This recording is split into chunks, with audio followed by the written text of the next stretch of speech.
Las consecuencias del estallido de una guerra entre Ucrania y Rusia serían devastadoras para el mundo entero. Si Rusia realmente invadiera su país vecino, miles de personas podrían morir y muchos más serían desplazados de sus propios hogares. Eso sin mencionar que los costos económicos para el mundo entero serían desastrosos y el costo humanitario devastador. ¿Cuáles son las consecuencias que podría tener este conflicto en todo el planeta y cuáles son las posibles 4 soluciones para esta disputa? En este video te lo voy a explicar. Yo soy Víctor y esto es The Mexican Family.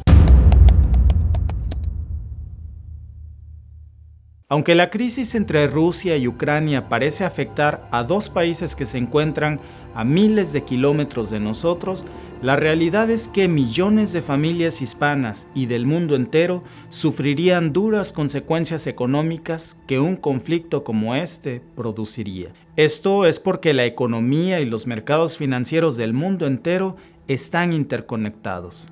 Es algo muy similar a lo que nos pasó con el COVID-19, que comenzó aparentemente en un rincón de China y en menos de lo que imaginábamos se convirtió en una pandemia que hasta el día de hoy sigue afectando a todo el planeta.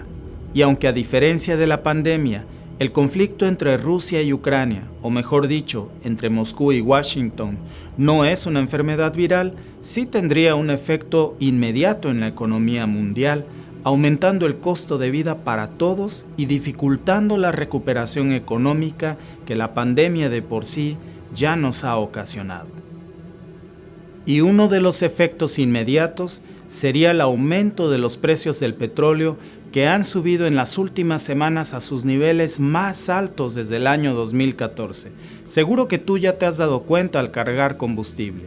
Y la razón por la que esto impactaría en los precios mundiales del crudo es porque un conflicto sobre Ucrania podría descarrilar el suministro energético ruso, y es que Rusia es una superpotencia energética que tan solo el año pasado produjo más de 9.7 millones de barriles al día.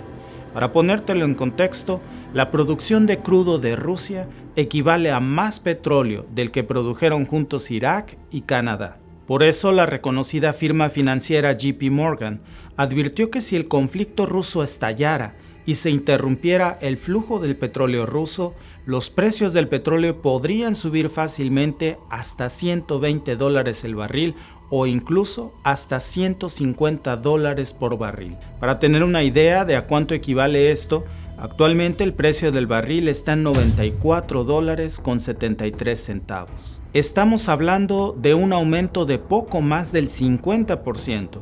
Y como sabes, un aumento así en los precios del petróleo elevaría los precios no solo de la gasolina que cargas en tu vehículo. Ya sabemos que cuando la gasolina sube un solo centavo, todos los precios se disparan, desde los productos de la canasta básica como el arroz, el tomate, leche, huevo y además del combustible, también subiría el precio del gas natural y de la electricidad que de por sí ya están por las nubes. Además de otras materias primas de las que Rusia es productor, como el acero, el aluminio, el trigo y el maíz. Ahora imagínate lo que un alza del 50% en el precio del combustible podría causarle a nuestros bolsillos. Por supuesto, lo único que esto causaría sería una terrible inflación mundial en la que los países en vías de desarrollo sufrirían aún más que el resto de los países desarrollados. Y aunque para nadie sería fácil, es como solemos decir, si a Estados Unidos estornuda, a México le da pulmonía. Es un dicho que tenemos para ejemplificar cuán dependientes son nuestras economías y la realidad es que en estos momentos ya de por sí los niveles inflacionarios en Estados Unidos están en uno de sus peores momentos desde hace casi 40 años, desde 1981. Por supuesto, los más afectados directamente serían los países de la Unión Europea que tienen una gran dependencia de la energía rusa. Pero después de ellos, las repercusiones comenzarían a sentirse en el resto del mundo y por supuesto en Latinoamérica, produciendo una recuperación económica más lenta. Porque si este conflicto realmente estallara entre Rusia y Ucrania, la economía mundial sufriría una desaceleración a la ya de por sí difícil situación económica por la que todos estamos pasando, incrementando la ya de por sí enorme deuda externa que casi todos los países tienen, pero en especial en América Latina. Y lo que produciría esto es que en el momento en el que todos los países necesiten préstamos, las tasas de interés subirían, ocasionando que la deuda sea aún más impagable. Y aumentar las tasas de interés nos afectaría a todos como consumidores. Si quieres comprar una casa o si actualmente tienes una hipoteca, si la tasa de interés sube, ahora vas a tener que pagar mucho más cada mes. Lo mismo si quieres comprar un automóvil o si ya debes uno. También ocurriría algo muy similar con las tarjetas de crédito y las deudas que allí tengas. La situación económica en este momento es de por sí ya muy difícil para todos y definitivamente este sería el peor momento para pensar en el inicio de una guerra o de un conflicto que nos terminaría por afectar a todo el planeta, directamente, sin importar en dónde vivas. Entonces, ¿cuáles son las soluciones reales que podrían evitar este conflicto? Evidentemente no hay una salida fácil o sencilla para este conflicto, pero sí existen varias rutas claras que podrían evitar un confrontamiento militar. Algunas de estas salidas son muy difíciles de lograr y otras bastante posibles. Pero para entender cada una de las potenciales salidas a este conflicto que te voy a mencionar, te sugiero que veas estos videos anteriores en donde te explico cuál es el origen de este problema, los escenarios que nos han llevado a un posible confrontamiento bélico y los intereses que se han involucrado en esta guerra mediática de desinformación en los principales medios de comunicación. Pero vamos al grano. El primer escenario de salida sería que la OTAN pudiera convencer a Rusia de que retirara sus tropas en la frontera con Ucrania. Este primer escenario sería el ideal, pero para lograr convencer a Moscú de que retire sus tropas, seguramente a cambio Occidente tendría que ceder también en no anexar a Ucrania como miembro de la OTAN, algo que en un primer principio sonaba casi imposible, porque Estados Unidos ha sido muy tajante en esto, y aceptarlo podría interpretarse como una señal de debilidad de Biden. Sin embargo, existen salidas públicas para lograr esto. Y tal vez, entre líneas, ya hemos incluso visto algunas de estas salidas. Bien podría ser Ucrania quien declinara de su intención de adherirse a la OTAN a cambio del repliegue de tropas rusas. No suena como una medida justa, por supuesto, porque Ucrania debería de ser libre de decidir qué hacer sin la presión de Washington ni de Moscú.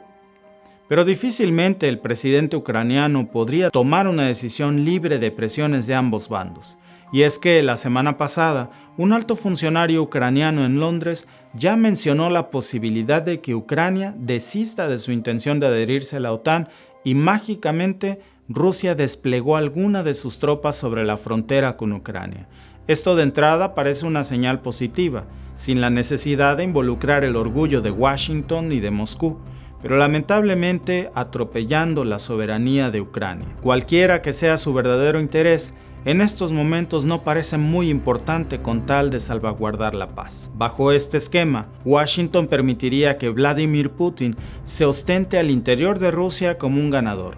Pero en este escenario, aunque Washington podría argumentar que simplemente lamenta la decisión de Ucrania de desistirse a formar parte de la OTAN, esta salida podría causarle conflictos a la ya de por sí desgastada imagen de Biden de cara a las próximas elecciones estadounidenses de este año.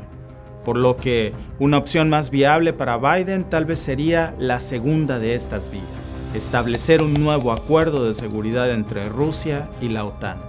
Y es que, aun cuando Estados Unidos ha dejado en claro que defenderá el derecho de Ucrania a buscar ser parte de la OTAN, no menos cierto es que, según la propia legislación de la OTAN y bajo las normas de derecho internacional, Ucrania no puede anexarse como miembro de la OTAN porque tiene varias disputas por resolver en sus límites territoriales con Rusia. Y bajo las reglas de la propia OTAN, esta podría ser la excusa perfecta al menos para prolongar este tema, que en la realidad esas disputas territoriales entre Ucrania y Rusia no se van a resolver tan fácilmente.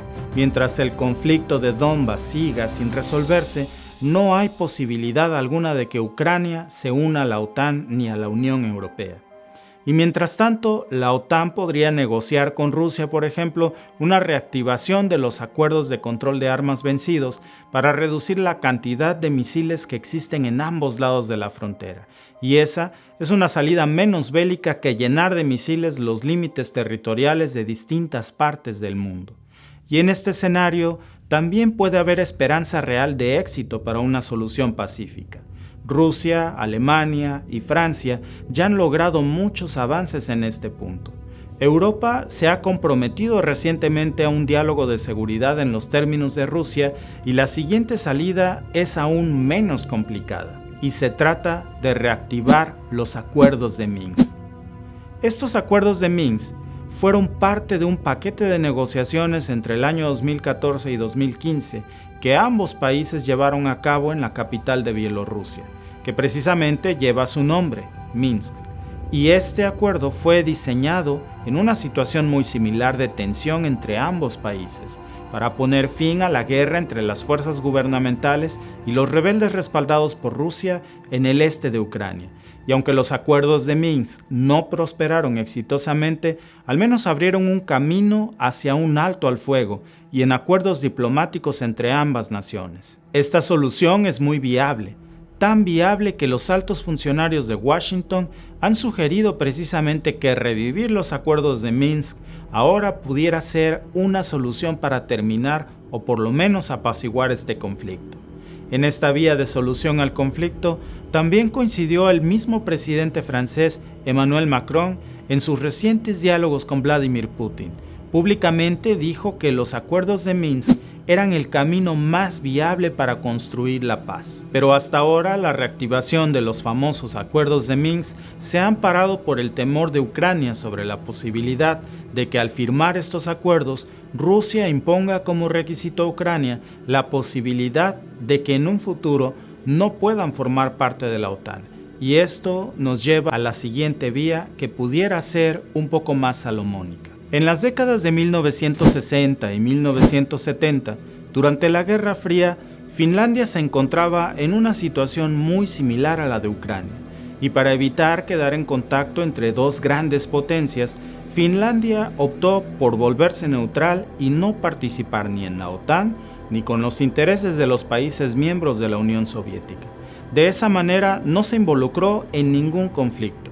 Los finlandeses lograron tener una libertad política y económica sustancial gracias a que no se involucraron en el conflicto de la URSS ni de Estados Unidos. Y gracias a eso, Finlandia supo combinar una buena relación con Rusia y su membresía en la Unión Europea y finalmente en una colaboración con la misma OTAN. Incluso hasta el presidente Macron declaró también durante su viaje a Moscú que esta era otra vía de solución clara para Ucrania, la finlandización de Ucrania, haciendo referencia a esta política de neutralidad que adoptó Finlandia para mantener su independencia durante la Guerra Fría. Y por supuesto que esta podría ser la salida perfecta para Ucrania y evitaría un conflicto militar. Y en teoría con esta salida, al mantenerse Ucrania alejado de los intereses de Washington y de Moscú, podría satisfacer las exigencias de Vladimir Putin de que Ucrania se mantenga alejado de la OTAN.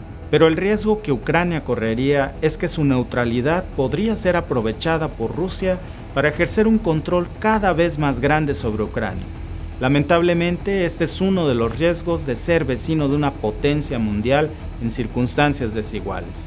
El país más poderoso siempre va a ejercer una influencia sobre los intereses de sus vecinos. Pero de todas formas, en las circunstancias actuales de Ucrania, no tienen mucho por dónde elegir. O ejerce un control sobre él Moscú o lo ejerce Washington.